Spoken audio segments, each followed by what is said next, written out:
अखिल भारतीय श्री मीणा सामाजिक एवं शैक्षणिक समिति के अध्यक्ष महोदय सम्माननीय श्री लक्ष्मण जी मीणा साहब, जिनका जीवन अपने आप में एक प्रयोगशाला है।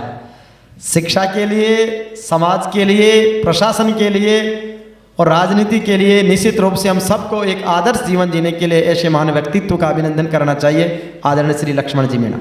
सम्माननीय समिति के पदाधिकारीगण, सभी सम्मानित सदस्यगण, सम्मानित अतिथिगण, सबसे पहले तो मैं मेरी तरफ से, समिति की तरफ से आप सभी का स्वागत व हार्दिक अभिनंदन करता हूँ। आप यहाँ पधारे। इसके साथ ही जो आज अभी तक मेरे को बताया कि करीबन 2 करोड़ 35 लाख के आसपास की राशि की घोषणा हुई है, जिसमें 9-10 लाख रुपए के तो चेक्स आ गए हैं और बाकी बकाया जो आप लोग समय पर देंगे, इसके भी लिए मैं सभी को मेरी तरफ से बहुत बहुत धन्यवाद देता हूँ, समिति की तरफ से धन्यवाद देता हूँ और यूँ कहिए कि सारे मीणा समाज की तरफ से आपको धन्यवाद देता हूँ। मैं आशा करते हैं कि आप इसी तरीके का स्नेह और सहयोग हमेशा करते रहे। जैसा कि कमला जी कह रही थी कि ये हमारी यूनिवर्सिटी ही नहीं, एक मीणा समाज की एकता का, उनकी शक्ति का एक प्रतीक है। जैसे कि केएल मीणा साहब कह रहे थे, जी मीणा शब्द आज कमज़ोर नहीं है, कमज़ोर नहीं है लेकिन बिखरा हुआ है और उसको संगठित करने का हमने एक मंच प्रदान करने का आज से 17 साल पूर्व जब मैं कोटा में पदस्थापित था, कुछ कॉलेज के बच्चे थे, उन्होंने शुरुआत करवाई थी। बाकी लोग तो बाद में आए थे, लेकिन उन लोगों ने मेरे को बताया था कि साहब इस जगह ज़मीन है, इस पर कब्जा कर रखा लोगों ने और इसको पुलिस ही हटा सकते, बाकी किसी में दम नहीं है यहाँ की जो हटा देंगे। इवन आपके कोटा संभाग के लोग भी बिखरे हुए थे, बहुत ज़्यादा उनमें एकता नहीं थी, एक दूसरे की टांग खींचने का काम करते थे। तो हमने कोशिश की कि ये एक ऐसा मंच होगा जिससे हम इनको जोड़ सकेंगे और जोड़ के हमें, जैसा कि समिति का नाम है सामाजिक और शैक्षणिक समिति, तो हम सामाजिक काम भी करेंगे और शैक्षणिक काम भी करेंगे। सामाजिक काम के लिए मेरे को खुद को पता नहीं था जब तक मैंने पूरे राजस्थान में घूम लिया था कोटा डिवीज़न के अलावा, लेकिन लास्ट में मेरे को लगा, जब मैं कोटा में गया तब पता लगा कि यहाँ भी मीणाओं का ज़बरदस्त बाहुल्य है, बड़े बड़े काश्तकार है, पढ़े लिखे लोग हैं और अगर इनको सही तरीके से गाइड कर दिया जाए तो मेरे ख्याल से बहुत ज़बरदस्त तरीके से हम एक शक्ति के रूप में उभर सकते हैं। हमने प्रयास किया कि इसके थ्रू ही पैसे हमने इकट्ठे किए, इसके लिए हमने मीटिंग्स की, हम गांव-गांव में भी गए और लोगों से मिले। उससे एक हुआ कि चाहे वो झुंझुनू के हो, शेखावाटी के, मारवाड़, मेवाड़, आपके हाडोती और जयपुर संभाग के सब लोग एक दूसरे से मिलना जुलना चालू कर दिया। आप पूछ सकते हैं कमला जी को, हालांकि कमला जी का तो पियर है अलवर में है, ये तो कोटा वालों से मिलती थी, इनकी शादी भी वहाँ हुई है, लेकिन मेरे ख्याल से एक दूसरे से कभी मिलने का ऐसा अवसर नहीं आता होगा, ये मेरा मानना था। तो हमने इसमें ये प्रयास किया, शैक्षणिक रूप में हम कर ही रहे हैं। हमने हॉस्टल्स बनाए, 17 साल की जो हमारी जर्नी है, 2 दिसंबर 2004 को इसका रजिस्ट्रेशन हुआ था, करीब करीब 17 साल हो ही गए। तो हमने काफ़ी काम भी किए जो आपके सामने, जिनका विवरण हमारे निदेशक आर.डी. मीणा साहब ने दिया है। तो मैं 2-3 चीज़ें कहूँगा। पहली तो ये है कि भाई आपने ये पैसे की घोषणा की है, हम आपसे प्रार्थना करते हैं हाथ जोड़ के कि इनको आप 1 महीने के अंदर जमा कराए। बात अभी केएल मीणा साहब भी कह रहे थे, वो भी कह रहे थे एक साल नहीं, आप देखिए, आपको सबको पता है ये यूनिवर्सिटी आज से 3-4 साल पहले ही बन गई होती, लेकिन क्या हुआ बीच में, हमारी एलओआई विड्रॉ कर दी गई थी, 5 साल हमारा व्यर्थ में गया। हम चुप रहे क्योंकि अगर थोड़ा हम करते, कुछ कोशिश एक्टिव होते, बनाने का काम करते तो शायद ज़मीन भी हमारी छिन जाती। तो हम चुप रहे। जब हमारे फेवर की सरकार जब आई, हमें उसमें भी हमें करीब करीब 2.5 साल लगे बहुत संघर्ष करना पड़ता है, इतना आसान नहीं है। और वो संघर्ष कौन कर रहे हैं? जो 3-4 आदमी जिनका मैं यहाँ नाम लेना चाहूँगा, जो जी जान से काम करते हैं, दिन रात मेहनत करते हैं। पैसे तो कोई दे सकता है, लेकिन अपना समय और श्रम देना वो बहुत महत्वपूर्ण है। माननीय केएल मीणा साहब, ये हर टाइम जब भी हम जाते हैं ये ज़बरदस्त तरीके से मदद करते हैं। आज हमारे रघुवीर जी मीणा साहब है जो ADRM है, उनका भी ज़बरदस्त कंट्रीब्यूशन इस समिति को रहा है। इसी तरीके से RD मीणा साहब शायद सेवा में थे, इतनी राजकीय सेवा में इतना डेडिकेशन नहीं होगा, उससे भी ज़्यादा आपके समाज के लिए इनका डेडिकेशन है। उसी तरीके से यहाँ हमारे हरिनारायण जी मीणा साहब है, ये अपना सब कारोबार छोड़ के, धंधा छोड़ के, और लड़कियों के हॉस्टल को, अगर इनको हम रात को भी 12 बजे भी कहें कि भाई वहाँ कुछ प्रॉब्लम है आप आइए, तो ये सीधे आएंगे और समस्या का समाधान करेंगे। ये इस तरीके से देख रहे हैं जिस तरीके से अपने परिवार के उस प्रॉपर्टी को देखते हैं, अपनी निजी संपत्ति को देखते हैं। तो मैं, ये हमारे बहुत तगड़े सहयोगी हैं जिनकी वजह से हम इस संस्था को 17 साल से चलाते आए हैं। आप लोगों का भी सहयोग है। जो अभी हमें निर्माण कार्य चल रहा, हमारा बहुत तेज़ी से चल रहा है। 10,000 स्क्वायर मीटर का कंस्ट्रक्शन करना है, 15 करोड़ की उसमें लागत है, 2 करोड़ हमें सिक्योरिटी के रूप में जमा कराने पड़ेंगे। उसके बाद यूनिवर्सिटी का एक्ट बनेगा और हम कोशिश ये करेंगे कि एक्ट, इसका जो हमारा आगामी जो बजट है जो फरवरी में संभवतः स्टार्ट होगा, उसी में पास हो जाए। उसी में हमारी ना जीत है, उसी में ना हमारे लिए अच्छा रहेगा, क्योंकि पॉलिटिकल सीन बदलते देर नहीं लगती है। आप जानते हैं, कमला जी को पता है कि कैसे हमारी एलॉय, सबसे पहला ऑर्डर यही हुआ था कमला जी, जिसमें ना एलॉय विड्रॉ कर दी गई थी। मैं किसी पार्टी की बात नहीं कर रहा, लेकिन अभी आज का जो माहौल है वो हमारे पक्ष में है, हमारी मदद करना चाहते हैं। आदरणीय मुख्यमंत्री जी वो बिल्कुल हमारे लिए जो भी हम उनसे मांगते हैं वो देते हैं। आदरणीय धारीवाल साहब का भी यही रुख है, और हमारे जो अधिकारी है वो सब मिलजुल के हम कोशिश कर रहे हैं कि हमारी यूनिवर्सिटी का एक्ट इसी फरवरी 2000 के अंदर जो बजट स्टार्ट होगा उसमें हो जाए। लेकिन उससे पहले एक कमेटी आएगी जिसमें शिक्षाविद, हमारे धर्म सिंह जी जैसे शिक्षाविद उसमें आएंगे, कमेटी आएगी, देखेगी कि कंस्ट्रक्शन कितना आपका हो गया, उसी के आधार पर वो रिपोर्ट करेंगे। हर एक चीज़ में सिफारिश नहीं चलती है, क्योंकि अगर हम उसमें 15 करोड़ का नहीं, अगर 10 करोड़ का भी हमने बना लिया तो हम कामयाब हो जाएंगे। ठीक है, हमारे यहाँ पे इसमें एक्ट बनाइए और एक्ट बना के विधानसभा में पेश करिए ताकि उस पर डिबेट होकर उसको हम पास करा सके। ये काम हम कर देंगे, लेकिन ये काम आपको करना कि पैसे इकट्ठे करने हैं। मैं ये देख रहा हूँ कि जो अभी घोषणा की है 2 करोड़ 35 लाख की, ये घोषणा उन्हीं माननीय सदस्यों ने या उनके परिवारजनों ने किया है जो पहले भी करते आए हैं। अब आवश्यकता अपन को जोड़ने की, आप नए जोड़ेंगे तभी कामयाब हो पाएंगे। क्योंकि एक बार बार हमें भी एक ही को कहना कि साहब हमें ना ये बार बार ही हम कमला जी को कहें, बार बार हमें मारन साहब को कहें, तो फिर थोड़ा अजीब सा लगता है। भाई अभी यहाँ मेरे को लगता है कि जयपुर में जो रिटायर हो गए सेवा में, वेरियस रैंक के अधिकारी कर्मचारी, और जो वर्तमान में सेवा, कम से कम 30,000 लोग हैं यहाँ।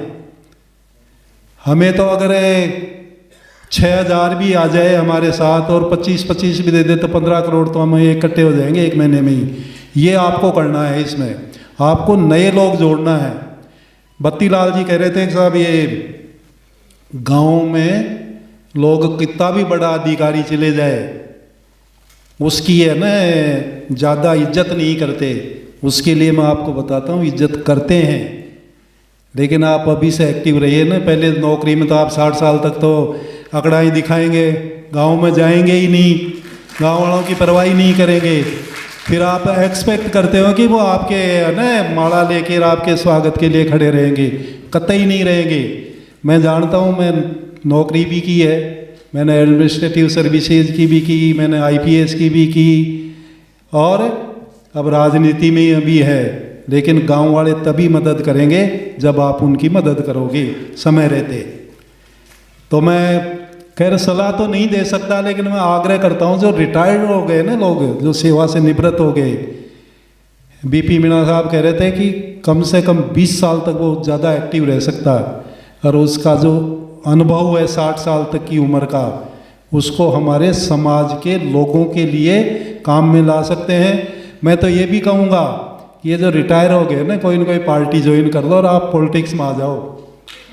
नहीं, सही बात है, आपको फायदा होगा।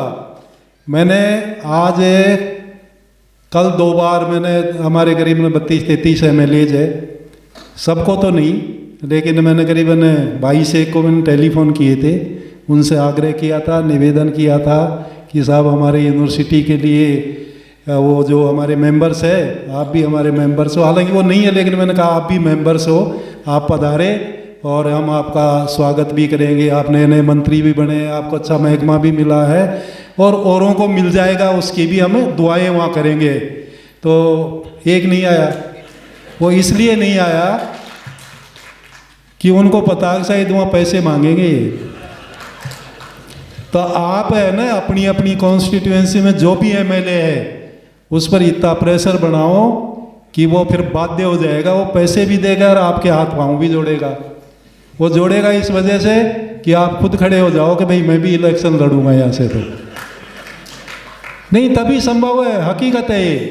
जब तक आप कोई चमत्कार नहीं दिखाओगे ना, तब तक कोई नहीं पूछने वाला। वो तो कहेंगे यार ये तो रिटायर्ड आदमी है, क्या कर देगा, इसको कौन जानता है। जानेगा जब कि जो रिटायर होने के नज़दीक है वो तो अभी से गांव में जाए, लोगों की मदद करे, उनको योजनाओं के बारे में बताए।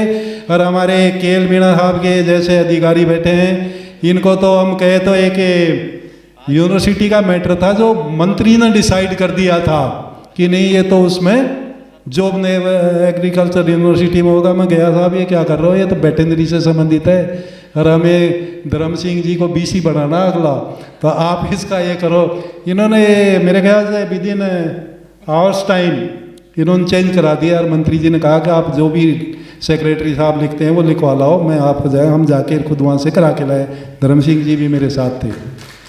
तो जब ऐसे हैं तो हमारे अधिकारियों का फ़ायदा उठाए, नेताओं का फ़ायदा उठाए। नेता तो खैर वो नहीं करेंगे आपका काम। अगर उनके इलाके में आपने ये कह दिया कि मैं भी चुनाव लड़ूंगा, चाहे इंडिपेंडेंट ही लड़ूं, तो वो तो घबराहट हो जाएगी। लेकिन ये आपको उनको डराना पड़ेगा। ठीक बात है ना कमला जी? नहीं, हकीकत तो यही है। जैसे उन्होंने राम नारायण जी को डरा रखा अच्छा पीपलदा में, तो वैसा आपको भी करना पड़ेगा। नहीं, ये हकीकत है भाई। आप ये बताइए मेरे को, अभी ये कह रहे थे कि भाई बामनिया जी का आपने पढ़ा होगा कि भाई आप ST का सर्टिफिकेट दिया इसीलिए मिला कि आप उस परिवार में पैदा हुए। आप बताइए वो कौन से रईस के परिवार में पैदा हुए थे आपके 32-33 MLA? वो भी तो जातिवाद के आधार पर ही जीते हैं, या तो रिजर्व सीट से जीते हैं या जनरल सीट से तो जीते हैं, तो मीनों के बदौलत ही जीते हैं। हकीकत तो यही है ना।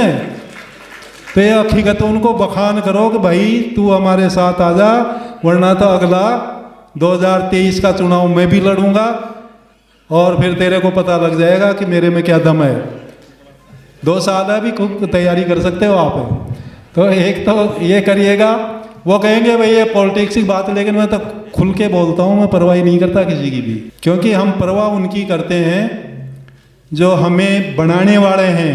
और हमें बनाने वाले आप लोग हो, हमारे देश माता पिता है, हमारी जनता है। हम कोई राजनेताओं के लिए वो नहीं है कि साहब उन्हीं की प्रशंसा करते रहे, उनको माला पहनाते रहे। ये नहीं है हमारा काम। उनका भी काम है भाई। आप ये बताइए कि मैं MLA बन गया, मैं IPS बन गया, बहुत सारे IPS ऑफिसर है भाई। अगर आप दूसरों के काम नहीं आओगे तो तनख्वाह तो आप बांटने तो जाओगे नहीं ना। जमीन किसी को आप अलॉट कर नहीं सकते, आप कुछ नहीं दे कर सकते उनके लिए। तो आप तनख्वाह ले ली, आपने रुतबे मार लिए, 60 साल की उम्र में आप रिटायर हो गए, कोई नहीं पूछेगा आपको। इसी तरीके से नेताओं का भी यही हाल है। अगर वो काम नहीं करेंगे तो वो फिर अगली टाइम पर पटकी लगा देंगे उनके, तो वो भी धराशायी हो जाएंगे।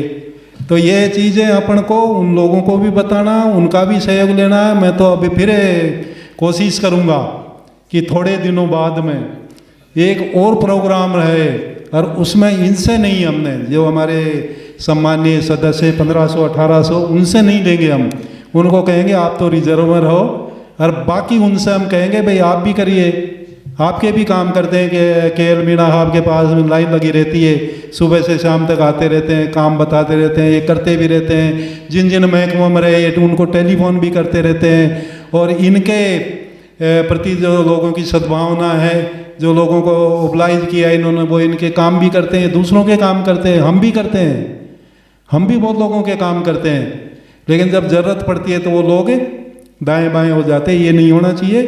अपन को प्रयास ये करना है कि भाई ये जो पैसे अपन ने बोले, तो मैं पुनः प्रार्थना करूँगा कि ये 1 महीने में आने चाहिए, और आप एक एक आदमी जब तक 10-10 15-15 लोगों को नहीं जोड़ेंगे ना, हम मिशन 17 करोड़ से जिससे यूनिवर्सिटी बनेगी वहाँ नहीं पार कर पाएंगे। आप ये बनवा दें, बाकी हमें है ना सरकार से, माननीय मुख्यमंत्री जी का आपने भाषण भी सुना होगा, उन्होंने स्पष्ट बोला है कि भाई हम किस तरीके से मदद कर सकते हैं, वो आपकी मदद करेंगे, लेकिन एक बार हम यूनिवर्सिटी बना दे, कमेटी उसकी रिपोर्ट दे दे, हमारा एक्ट पास हो जाए, यूनिवर्सिटी बन गई, बाकी हम फिर है ना मुख्यमंत्री जी से। तो अभी क्योंकि चुनाव में 2 साल का समय है, अगर आप फरवरी मार्च तक ये कंप्लीट कर देते सारा काम, तो 1.5 साल में हम जितना भी सहयोग राज्य सरकार से होगा, हम निश्चित रूप से मुख्यमंत्री जी से निवेदन करके और किसी भी तरीके से देकर ना हम उनसे वो सारा सहयोग करवा देंगे। चाहे धारीवाल साहब और वो करने की इच्छा भी रखते हैं, लेकिन अपन कुछ दिखाए ना उनको दम। भाई हॉस्टल तो ठीक है, वो हमने बना लिए, बच्चे पढ़ रहे हैं, लेकिन हॉस्टल से बहुत बड़ी चीज़ है ये, तो हमने भी कभी नहीं सोचा था, हमें भी सोचने के लिए मजबूर कर दिया शांति धारीवाल जी ने। कह रहे तुम क्या न बनाओगे क्या, बीएड कॉलेज वीएड कॉलेज, मेरे तो बड़े बहादुर लोग हैं, बड़े सक्षम लोग हैं, आप तो यूनिवर्सिटी बनाई है। तो उन्होंने ही लगाया हमें इस रास्ते पर, तो हम उनको कहेंगे कि साहब हम लग गए इस रास्ते पर, आप ये इतना तो कर दिया, अब आप कर दीजिए, और मेरे को विश्वास है वो पक्का करेंगे, है उनमें। और हम जानते हैं क्योंकि हमें पॉलिटिक्स में भी है तो उनसे मिलते भी रहते हैं, उनके विचार के बारे में भी जानते हैं, सीएम साहब के बारे में भी जानते हैं। तो आप ये करें। बाकी एक सुझाव उन्होंने केएल मीणा साहब ने दिया, बहुत अच्छा सुझाव है, हम उस पर विचार करेंगे, और विचार करके और कोशिश करेंगे कि एक ऐसी मीटिंग करें, केएल मीणा साहब करेंगे कि कितने हॉस्टल से उनकी सूचना ले लेंगे, फिर उनके जो संचालक हैं उनकी एक मीटिंग करेंगे यहाँ। ऐसा नहीं लगे कि हम उन पर थोप रहे हैं कि लो भाई हम तुम्हारे ऊपर एक है ना वो बन जाए तुम्हारे मुखिया। हम ये कहेंगे कि अगर आप हमारे साथ आना चाहते हैं तो हम आपका सहयोग करेंगे, आप ये करिए। इस पर हम निश्चित रूप से केएल मीणा साहब का भी सहयोग लेंगे, और हमारे कुंजीलाल जी साहब और आरडी मीणा साहब सबका हम सहयोग लेंगे। एक बत्ती लाल जी ने बड़ी ज़ोरदार चीज़ बताई, बिल्कुल मैं उस बात का से सहमत हूँ। जो नारकोटिक ड्रग्स का सेवन है ज़बरदस्त तरीके से, इसको भी अपन कंट्रोल कर सकते हैं अगर अपन चाहें ना, तो कर कौन सकते हैं।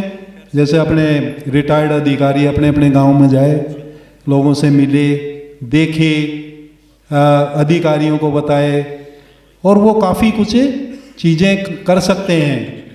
इसी तरीके से आप लोग भी, मेरा यही सुझाव है कि आप लोग अपने अपने गांव में जाए, लोगों से मिले, और जितने भी अपने हैं ना पंच और सरपंच, पांच सरपंच और प्रधान, पंचायत समिति सदस्य, जिला प्रमुख तो शायद अपने एसटी का एक नहीं, मेरे को मालूम नहीं है, लेकिन प्रधान तो बहुत सारे हैं। तो इन प्रधानों से भी आप सहयोग लें। हाँ, वो जरूर देंगे, कोई ज़रूरी नहीं कि वो 1 लाख रुपए दे, लेकिन अगर मान लो कोई प्रधान 51,000 देता, 21,000 देता, वो भी बहुत है। अपन को ज़्यादा है ज़्यादा जोड़ना है, क्योंकि इसका प्रचार प्रसार बहुत ज़्यादा नहीं है यूनिवर्सिटी का। हमारे सदस्य जो पैसे देते हैं उनमें है, और वो भी पैसे दे के फिर मस्त हो जाते हैं। जबकि अपन को बढ़ाना चाहिए इसको। अपने गांव में भी कहे भाई बहुत बड़ा विश्वविद्यालय बन रहा है, हमारे इतने इतने दे का हमने काम कर दिए, इतने करोड़ की हमारी है ना मीणा समाज की प्रॉपर्टी है। आप ये बताइए आपका यहाँ कोई जगह थी क्या बैठने के लिए? कोटा में भी नहीं थी, मैं गया जब कोई जगह ही नहीं थी। एक सुगला सा हॉस्टल था वो। नहीं, मैं सुगला इसलिए कहता हूँ, जब हम पहली बार मेरे को लेके गए थे ना तो मीणों के छोरे दारू पी के सो रहे थे सुबह सुबह। तो मेरे को कहा भगवान ये है ना ऐसा है तो बेचारे है ना काला बादल जी क्या कह रहे होंगे ऊपर से कि मैंने किस हाथ से बनाया था, किस है ना अपेक्षा के साथ बनाया था, आज हालात ये। उसमें भी हमने फिर उसमें सुधार किया काफ़ी कुछ और उसकी दशा सुधारी। मेरे ख्याल से अभी तो ठीक ही होगी। हाँ ठीक होगी, पहले है तो बैटरी है।